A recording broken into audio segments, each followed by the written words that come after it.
En primera plana, Carlos Herranz.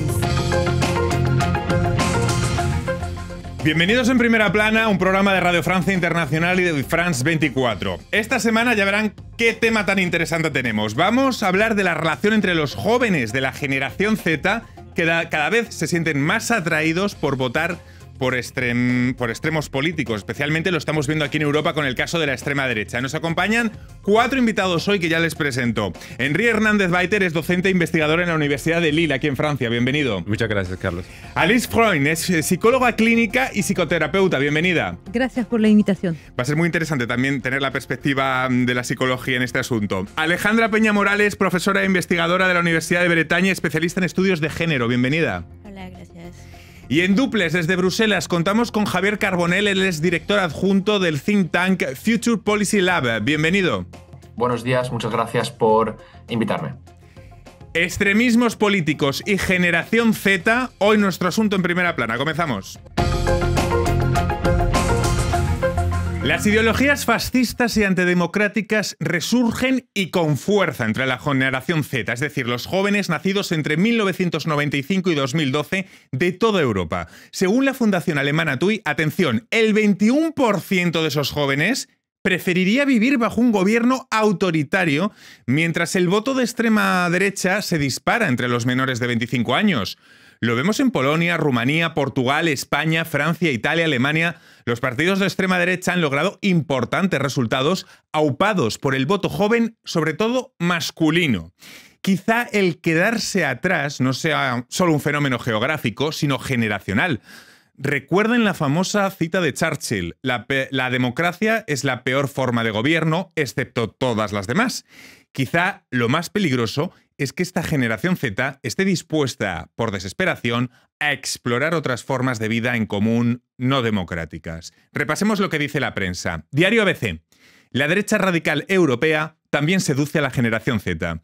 El País se hace eco de un sondeo en el que un cuarto de los jóvenes españoles prefiere, en determinadas circunstancias, un régimen autoritario.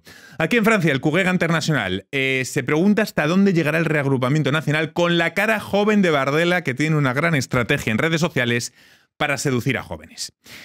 Bueno, lo primero quizás sería empezar hablando de si no es la desesperación, si esa desesperación está en el origen de que cada vez más jóvenes europeos de la generación Z se inclinen por la extrema derecha. Henry. Sí, existe un malestar y ese malestar se refleja precisamente en cómo los jóvenes perciben el discurso que se les transmite, y la extrema derecha encontró en ese discurso que se quiere simplista un público que es esos jóvenes que no encuentran otra solución y que creen y que piensan que nadie más los escucha o les habla honestamente. Alice, ¿desesperación en el centro de esta cuestión? Sí, obviamente. Esa desesperación lleva a mucha angustia, una angustia masiva, una angustia compleja, a la cual la extrema derecha propone soluciones y enemigos, ¿no? Simplifica mucho las cosas. Entonces es un alivio para jóvenes acercarse a esos discursos que simplifican muchísimo angustias que son complejas. Encima, me parece que para muchos la norma se volvió progresista, y eso también lleva a muchos matices y a mucha complejidad de pensamiento. Y bueno, a eso están tratando de buscar respuestas. Luego vamos a ir a nombrar y a puntualizar esos enemigos que ha nombrado Alice, y les vamos a poner caras y vamos a hablar, le vamos a poner cara. Alejandra, ¿esa desesperación está en el fondo de la cuestión, de ese inclinamiento de los jóvenes de la generación Z por partidos extremos? Bueno, yo pienso que efectivamente la indignación es algo que está muy presente en las generaciones, en la generación Z, pero de manera general.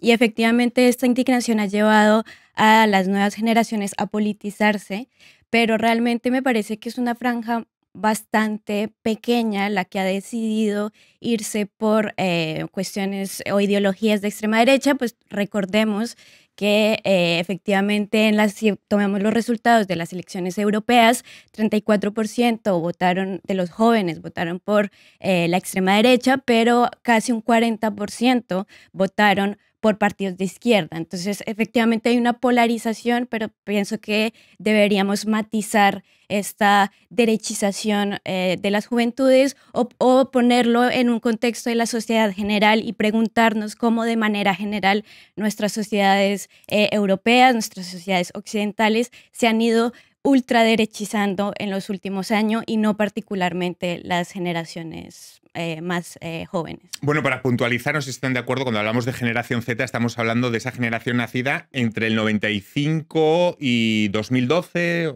más o menos estamos en esa franja de edad, ¿no? Sí. Los que llegaron después de los que somos millennial, ¿no? Vamos ahora hasta Bruselas porque hoy también nos acompaña el experto en extremismos políticos Javier Carbonell. Javier, cada vez más países europeos muestran cómo más jóvenes de la generación Z se inclinan por partidos de la extrema derecha. ¿Cuáles son las causas fundamentales? Las causas fundamentales de por qué hay cada vez más jóvenes votando a la extrema derecha son fundamentalmente dos.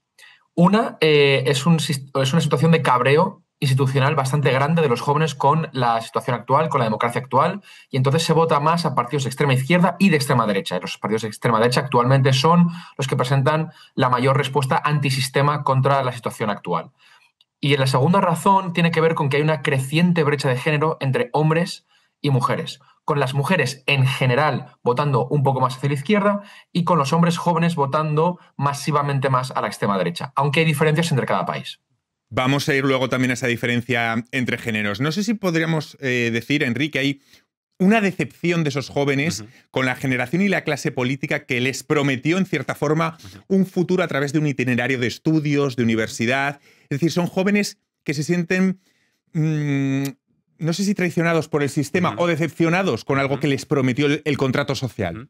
Sí, yo diría que hay algo que se llama, en análisis del discurso, es el contrato de comunicación, y es precisamente ese contrato de comunicación que está roto entre el discurso institucional y el discurso de los jóvenes. No hay un diálogo entre lo que los jóvenes esperaban ser ese futuro por los estudios, que no llega finalmente, y lo que las instituciones proponen. Entonces, no hay ninguna otra solución que para estos nativos digitales que ir a ver en las redes sociales lo que le propone la extrema derecha nueva, que busca vender una imagen mucho más fresca y lo que decía Alice hace un rato, un discurso más simplificado que les permita entender la realidad en la que se desarrollan hoy en día, ¿no? Alice, antes hablábamos o citabas esos enemigos, ¿no? Son jóvenes que se sienten amenazados, tanto por los migrantes como por el feminismo. Sí. ¿Cómo se ha elaborado ese relato de amenazas? No sé si los partidos extremistas han sabido capitalizar ese sentimiento y lo han volcado contra esos enemigos. Mira, primero para completar lo que dijo Henry, me parece que esos jóvenes también buscan en la extrema derecha una visión de la nación que representaría el padre simbólico, el que ordena, que decide, que te dice que está bien o que está mal. Luego, con eso de sentirse amenazado, me parece lo más normal, ¿no? Que un joven se sienta amenazado. Sí. El problema es que cuando hay una fragilidad narcísica, se transforma en una agresividad. Ahí me parece que la extrema derecha agarró esa sensación, esa agresividad que... A ver, el problema para ellos no va a ser ellos, el problema es afuera. Hay un desplazamiento, ahí hoy. Hay un desplazamiento de la agresividad hacia afuera. Entonces, el responsable está bien definido y identificado. Son los migrantes, el feminismo. Eso te da una ilusión de control y de poder sobre lo que te está pasando. El problema está dentro de cada uno, solo que se va desplazando hacia afuera. Eso es lo que hace la extrema derecha, de agarrarlo para... Ya ven que interesante es ir complementando lo que viene siendo la teoría política con la parte psicológica de este asunto, porque claro, son vasos comunicantes también, en este caso. Alejandra, esas amenazas volcadas en los migrantes, en el feminismo... Bueno, yo también me parece que hay que también matizar un poco esta cuestión en el sentido en que también vemos actualmente por parte de las extremas derechas una apropiación del feminismo e incluso de los derechos LGBT, homosexuales, y se presentan como los protectores de las mujeres frente a los hombres musulmanes en particular y de los hombres homosexuales también con las agresiones del Islam.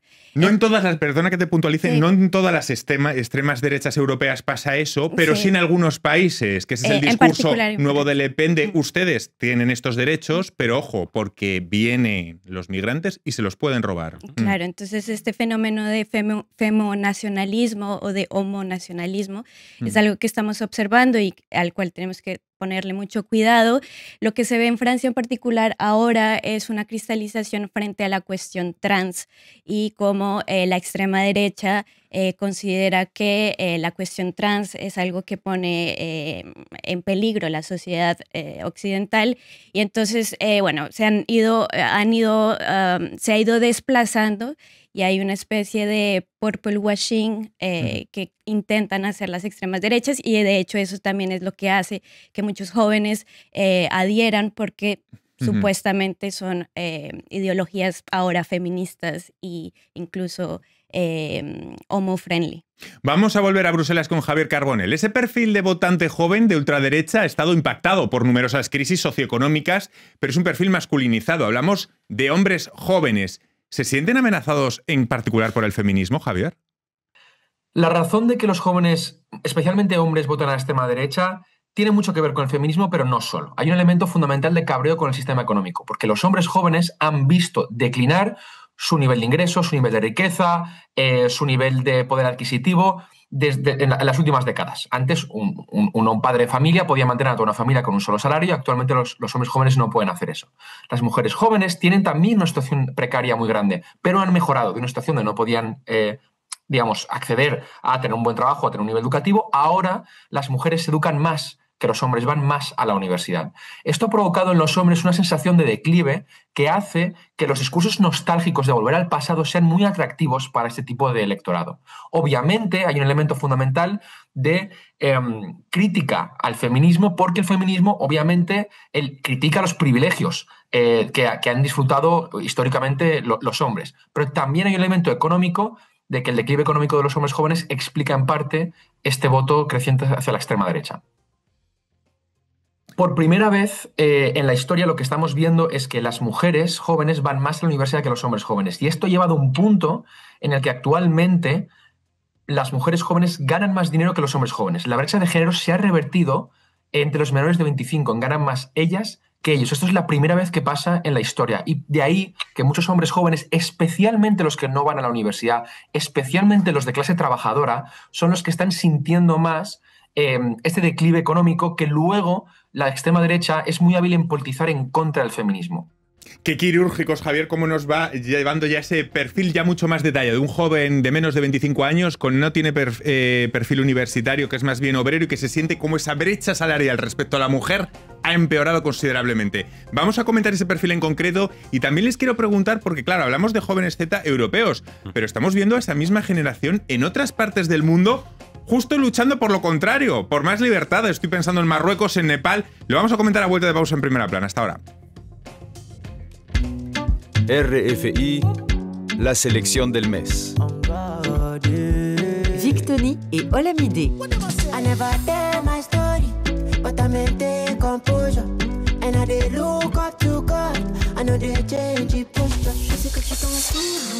Yend.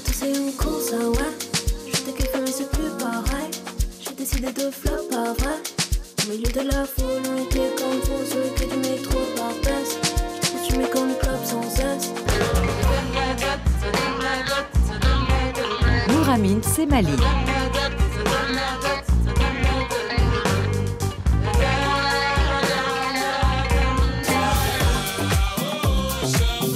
Captain Planet et Trio Mokoto.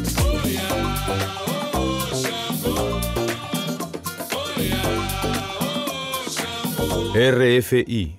Esta semana en Primera Plana, con dos profesores universitarios, Alejandra Peña, Enrique Hernández, con una psicóloga clínica, Alice Freund, y a distancia con un experto en extremos políticos, Javier Carbonell, desde Europa, estamos enfocados en la relación entre la generación Z y los extremos políticos, en especial la extrema derecha europea.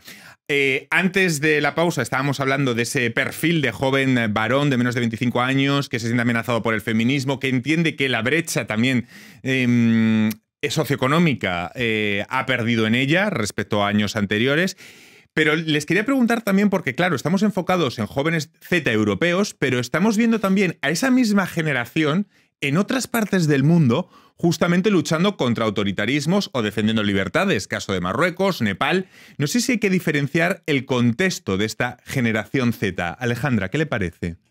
Bueno, una vez más, a mí me parece una pena que no se mediatice lo que está pasando también en Europa y en Francia en particular, que es el contexto que más conozco. Y efectivamente lo que vemos también en Europa es un desarrollo de los movimientos antirracistas, anticapitalistas, de los movimientos feministas, movimientos contra las violencias, por ejemplo, de los policías. Entonces, efectivamente, hay cosas que pasan en Europa también, una movilización también, lo que está pasando en Palestina. Entonces, pienso que efectivamente a veces nos focalizamos sobre lo que pasa en el exterior y muchas veces olvidamos que la generación Z en Europa también está extremadamente movilizada con causas que podríamos calificar de progresistas. No sé qué le parece, Henry, las luchas que hay más allá de Europa, si hubiéramos esta generación Z a nivel mundial. Para retomar lo que decía Alejandra, sí, es esa idea de que le prestamos más atención a lo que ocurre fuera que a lo que ocurre dentro, lo que crea en los jóvenes europeos esa desafección y esa idea de que necesitamos desde adentro protegernos de un enemigo que nos viene de afuera y que nos es dado por una narrativa que es más simplista, que nos dice lo que ocurre es por lo que viene de afuera, ellos les van a quitar lo que ustedes tienen o lo que les debían tener.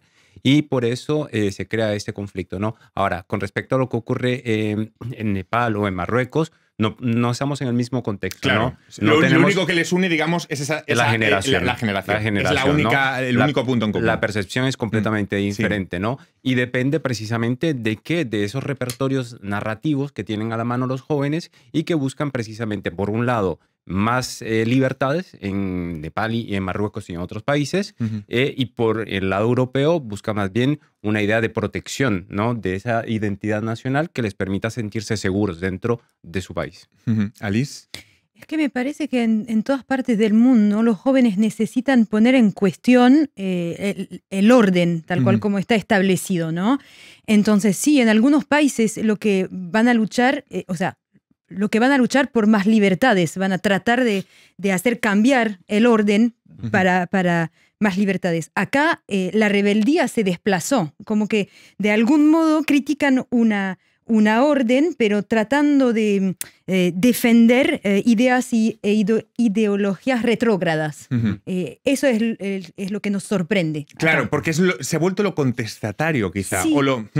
Sí. Vamos con este punto con Javier Carbonell a Bruselas, porque estábamos hablando antes de la pausa de... Bueno, pongamos el ejemplo de España. Por poner un ejemplo en concreto, España.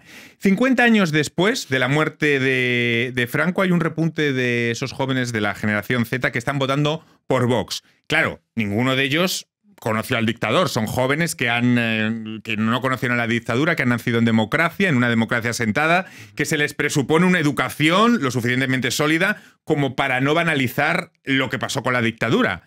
Entonces, ¿qué ha fallado, Javier?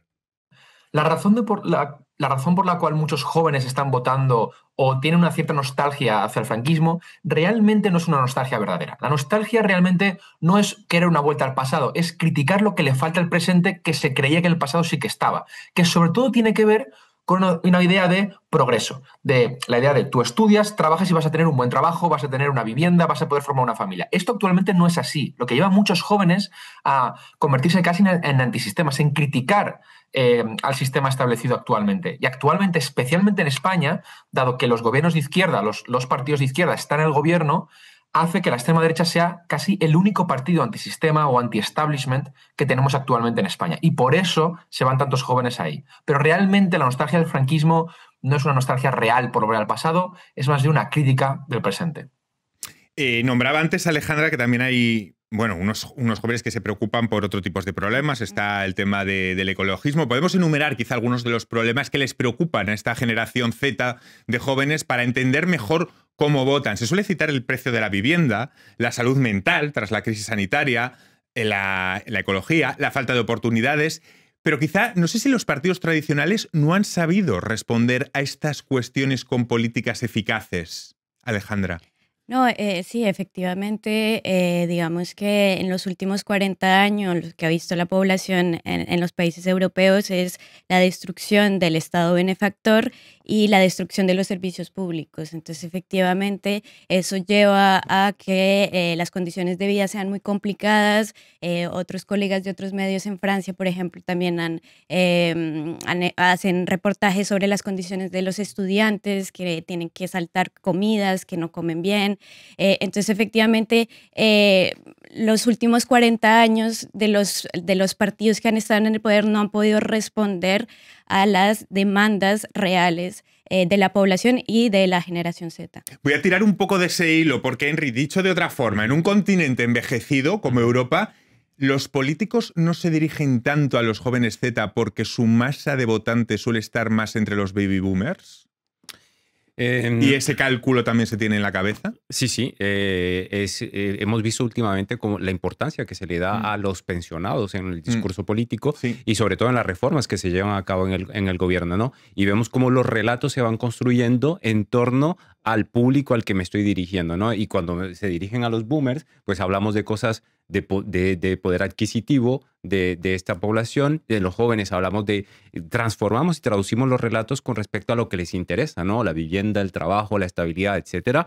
Y todo es una cuestión de cómo se construyen las narrativas, cómo construye la extrema derecha esas narrativas que van dirigidas a un público en particular, que sea la generación Z, con respecto a las preocupaciones que les atañen más concretamente, es decir, trabajo, estabilidad y seguridad también, ¿no? Y por el otro lado, los boomers que con el poder adquisitivo y las pensiones, etcétera, ¿no? Alice o Alejandra, dado este escenario que muestra Enrique, quizá la pregunta sea, ¿hay un riesgo de conflicto intergeneracional? Es decir, de aprovechar brechas de la discordia a nivel generacional.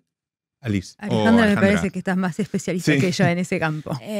Bueno, efectivamente, bueno, igual siempre hay la lucha entre los antiguos y los modernos, pero entonces es algo que es un fenómeno social, digamos, muy usual, transhistórico. Después, una vez más, digamos, intentar matizar, porque efectivamente la extrema derecha nos hace creer que estamos al borde de la guerra civil, cuando de manera general, digamos, cohabitamos de manera bastante pacífica. Las sociedades europeas son sociedades mayoritariamente pacíficas. Después, para retomar la cuestión de los pensionados, también me parece que es una cuestión interesante porque efectivamente decimos que son gobiernos o discursos que se dirigen a los pensionados, pero si tomamos el ejemplo francés una vez más, la reforma de las pensiones pasó a pesar de que muchos pensionados estaban en contra. Entonces, pienso que es más que los pensionados, es un cierto tipo de pensionados que efectivamente tienen asegurada la supervivencia. Hablamos antes, bueno, cuando hablamos de extrema derecha es verdad que a veces caemos en meter a todos en el mismo saco, pero bueno, André Ventura en Portugal, Santiago Abascal en España, Alice Weidel en Alemania, Jordan Bardella aquí en Francia. ¿En qué se parecen y en qué se diferencian estos líderes? Porque lo que parece que sí que tienen en común es una estrategia en redes sociales, en TikTok, dedicada a esta generación Z muy estudiada ya y muy perfilada. Pero luego entre ellos hay muchas diferencias. A veces los metemos en el mismo saco como si fueran algo férreo, algo monolítico, y no lo es, Enrique. Carlos, yo diría que hay una matriz ideológica que es común, pero dentro de esa matriz ideológica hay diferentes envoltorios, ¿no? Entonces, esos envoltorios son la forma que le damos a la estética comunicativa que adoptamos. Entonces, vemos, por ejemplo, que Bardella en Francia utiliza TikTok y se presenta como el hermano mayor que difunde contenido y que es el ejemplo a seguir, ¿no? Vamos a hablar también de lo identitario, porque hay muchos jóvenes que se inclinan por los extremos nacionalistas, estamos hablando de la extrema derecha, pero también muchos por lo woke.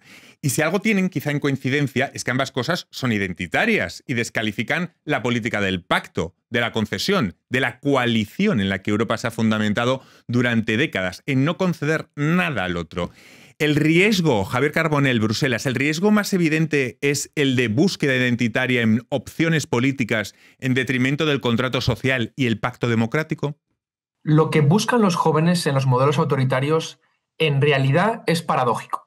en lo que vemos en muchos jóvenes, lo que vemos es que piensan que no viven una democracia real, que sí que quieren una democracia, pero que piensan que no viven una democracia real, que no satisface sus necesidades. Entonces lo que se busca en muchos casos es una especie de golpe en la mesa, es una especie de cambio muy serio y por tanto la extrema derecha que se vende como que va a restaurar la verdadera democracia es por tanto atractiva para este tipo de jóvenes. Entonces hay un elemento paradójico en el que los partidos de extrema derecha, que son aquellos que en realidad más aplicarían políticas antidemocráticas, son los que se están vendiendo como más democráticos simplemente porque se están vendiendo como antisistema. Henry, Alejandra, Alice, hablamos de extrema derecha. Lo woke también es identitario. No sé si caemos en el riesgo de jóvenes que se aproximen demasiado a esa política identitaria y no al favor del pacto, digamos, de todos los grises que tiene la política de la coalición y del pacto. ¿Qué les parece? Alejandra. Vale. Bueno, efectivamente, bueno, pienso que Alice tal vez estaría de acuerdo conmigo. O sea, la cuestión de la identidad es algo que es importante para el individuo, para construirse. Entonces, pienso que tal vez se focaliza como si los jóvenes hoy en día tuvieran una obsesión por la identidad, pero todos nos hemos construido una identidad. Después, bueno, yo soy especialista del wokismo, o sea, Sí. hago estudios de género y estudios LGBT, y es un pensamiento que también critica la identidad. Entonces, bueno, también tendríamos que adentrarnos sobre el fenómeno del wokismo, etc.